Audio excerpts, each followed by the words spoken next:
When you look at everything surrounding this game, it just feels bigger than a normal regular season matchup.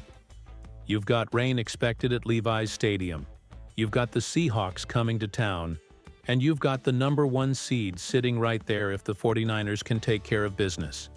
This is one of those moments where the entire season feels like it's been building toward a single night, and that's why the biggest news right now matters so much. George Kittle is expected to play, and that alone changes the emotional temperature around this game.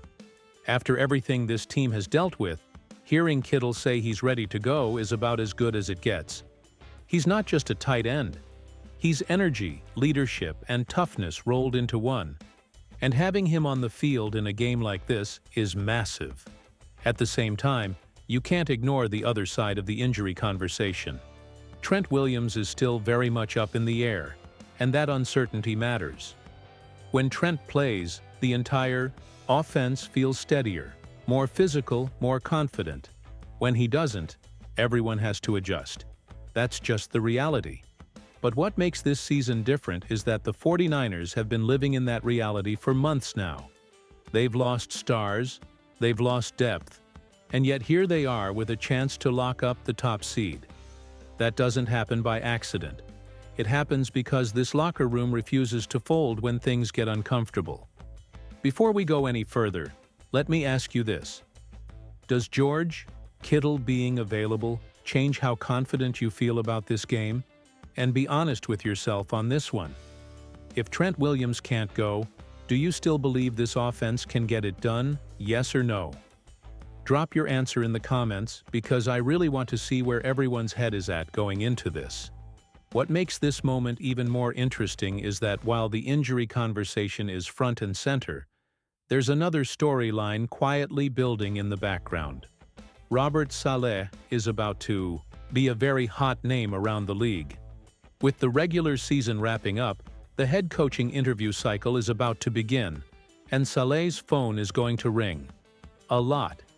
That's not noise you ignore, especially when your defense has been through what this one has. The timing is fascinating, and it puts an even brighter spotlight on how this team has managed to survive, adapt, and win through chaos. If you've been enjoying these breakdowns and you want to stay locked in through everything that's coming next, make sure you like the video and subscribe. We're pushing hard toward 1,000 subscribers, and every single one helps more than you know. Turn on notifications too, because this week is going to move fast.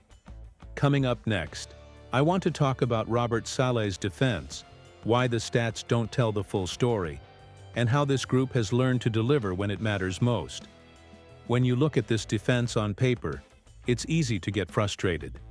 You see the rankings sitting near the bottom of the league in certain metrics, you see the yards that have been given up, and you start to wonder how this team is still winning games like the one against Chicago. But that's exactly where the conversation needs to slow down, because this defense can't be judged like a normal unit. It hasn't been normal for a long time. Robert Saleh opened the season with a top-tier group, flying around and setting the tone, and then the injuries hit. Losing players like Nick Bosa and Fred Warner changes everything. It's not just talent you lose, it's leadership, communication, and margin for error. Once that happened, there was no realistic path to being a top 10 defense over the full season. What Saleh and his staff have done instead is far more impressive. They've prioritized survival and situational excellence. This defense has learned how to save its best football for the moments that matter most. Red zone defense has quietly been solid. Third down defense has held up. And maybe most importantly, this group has been excellent in 2-minute situations. That showed up in a huge way against the Bears. Chicago came in as one of the best 2-minute offenses in football, and the 49ers shut them down at the end of the first half, and again to end the game. That's not luck, that's preparation, trust, and calm under pressure. Ask yourself this: would you rather have a defense that looks good for 3 quarters and falls apart at the end, or one that bends, takes some punches, and still finds a way to get the stop when the game is on the line? That's the choice this team has made. It's why just staring at yardage totals misses the entire point.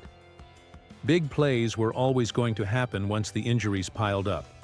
The goal became limiting damage and delivering in high-leverage moments. And that's exactly what this defense has done more often than not.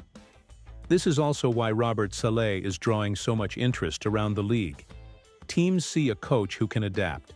They see someone who doesn't panic when the roster changes. They see a defense that fights, even when it's far from perfect. So let me ask you this. Does Robert Saleh deserve another shot as a head coach next season, yes or no? And do you agree that situational defense matters more than raw stats? Let me know in the comments, because I think this is one of the most misunderstood parts of this season. If you appreciate these kinds of deeper breakdowns, take a second to like the video. It really helps the channel grow, and it tells me you want more of this content. We're getting closer to 1,000 subscribers, and your support makes that possible. Coming up next, we're going to zoom in on the Seahawks matchup itself, why their run game is the real concern, and how the weather could quietly shape everything that happens on the field. When you flip the page to this specific matchup with Seattle, the picture becomes a lot clearer. The Seahawks offense hasn't been lighting anyone up lately, and that's not just opinion, that's how the numbers and the tape line up. At quarterback, they've struggled to generate consistent efficiency, and because of that, their entire identity has shifted toward the run game. Over the past stretch, that's been their lifeline. And now you add in the forecast, with rain expected at Levi's Stadium, and it almost guarantees that Seattle is going to lean even harder on that approach. That puts the spotlight directly on the 49ers' run defense. This is where discipline, tackling, and gap integrity matter more than anything flashy. Seattle's backfield gives you two very different problems. Kenneth Walker can embarrass you in space, make you miss, and turn nothing into a chunk play. Zach Charbonnet is more downhill, more physical, and perfectly willing to punish defenders who are out of position. Robert Saleh made it clear that both backs can execute the full offense, and that means the defense can't relax for a single snap. In a wet game, one missed tackle or one bad angle can turn into a drive-altering play. Here's where perspective matters, though. Even with everything this defense has been through, limiting explosive plays has generally been a strength. Outside of last week, they've done a solid job keeping runs and passes from turning into backbreakers. And against a Seahawks team that wants to grind, that becomes critical. Force them to earn it. Make them string plays together. Make them convert on third down in bad weather. That's how you tilt the odds back in your favor. So let me ask you this. What worries you more going into this game? Seattle's run game or the rain itself? Drop your answer in the comments. And if you had to name one defensive key to winning, what would it be? Stopping the run, winning on third down, or red zone defense? I'm really curious to see where everyone lands on that. This is also a good moment to remind you to subscribe if you haven't already. We're closing in on 1,000 subscribers, and this stretch run is exactly why you want to be locked in. Turn on notifications too, because once this game kicks off, everything changes fast. Because as important as the defensive side is, the truth is, this game is still going to come down to the 49ers' biggest advantage. Coming up next, I want to talk about Brock Purdy, the offense, and why this matchup still favors San Francisco when it matters most. If there's one reason to feel confident no matter how physical or ugly this game gets, it's the quarterback position. The gap there is real, and it matters. Brock Purdy has been playing the best football of his career, and it's not just showing up on highlight throws. It's showing up in efficiency, decision-making, and the way defenses are being forced to adjust to him. You can hear it in the way opposing coaches talk about him now. They're no longer treating him like a system quarterback. They're openly discussing his elusiveness, his creativity, and the fact that he can hurt you both inside the pocket and when a play breaks down. What stands out the most is the confidence. According to the coaches who work with him every day, Purdy has fully embraced being the guy. He's not trying to prove he belongs anymore. He knows he belongs, and that changes everything. He's seeing the field clearly, layering throws, extending plays when needed, and still protecting the football. When you stack that up against a Seahawks offense that's been searching for consistency at quarterback, it becomes a massive advantage for San Francisco. And then there's everything around him. Christian McCaffrey is always part of the conversation, because he has to be. Even if he doesn't hit a historic milestone in this game, his presence alone forces defenses to play honest. Every snap, Seattle has to account for him as a runner, a receiver, and a matchup problem. That opens things up for everyone else. It's why elite offenses can still beat elite defenses. You don't need perfection. You need answers, and right now this offense has them. Let me ask you something. Do you believe Brock Purdy belongs in the MVP conversation? Yes or no? And is this the best version of Purdy we've seen so far? Drop your thoughts in the comments, because this is a conversation that's only getting louder. And if you trust this offense in a game like this, hit the like button. It lets me know you're seeing what I'm seeing. We're getting closer to 1,000 subscribers, and moments like this are what build a channel. If you haven't subscribed yet, now's the time. Stick with us through the postseason run, because this ride is far from over. Coming up next, I want to take you inside the locker room. The energy, the mindset, and George Kittle's voice tell you everything you need to know about why this team is in position to grab the #1 seed right now. When you step inside the locker room and listen to George Kittle talk, everything about this season starts to make sense. There's no panic. There's no complaining. It's just confidence, competitiveness, and an appreciation for the guys next to him. Kittle talked openly about how hard it is to watch when you're not on the field, how it eats at him, and how much respect he has for the players who stepped up when injuries forced them into bigger roles. That matters.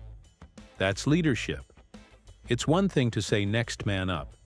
It's another thing to actually believe it and live it when the pressure is on. What really jumps out is how much this team feeds off its quarterback. Kittle made it clear that when Brock Purdy is enjoying himself, making plays, and being confident, the entire locker room feels it. That kind of energy spreads fast. It's not about extra pressure. It's about freedom. Be yourself, do your job, and trust that the guys around you will do the same. That mindset is a big reason this team keeps responding no matter who's missing. And then there's the opportunity in front of them. Being in position to secure the #1 seed after everything this team has been through is not something anyone predicted. Losing stars on both sides of the ball, rotating backups into critical roles, and still finding a way to win says everything about the culture inside that building. This team didn't spend the year scoreboard watching or worrying about seeding. They focused on the next opponent, 1 week at a time, and now the reward is right there. So let me ask you this. What would the #1 seed mean to you as a fan after a season like this? And what's your favorite George Kittle moment against Seattle? Drop it in the comments, because this rivalry has given us plenty over the years. If you've made it this far, make sure you like the video and subscribe. We're pushing toward 1,000 subscribers, and your support keeps this channel growing.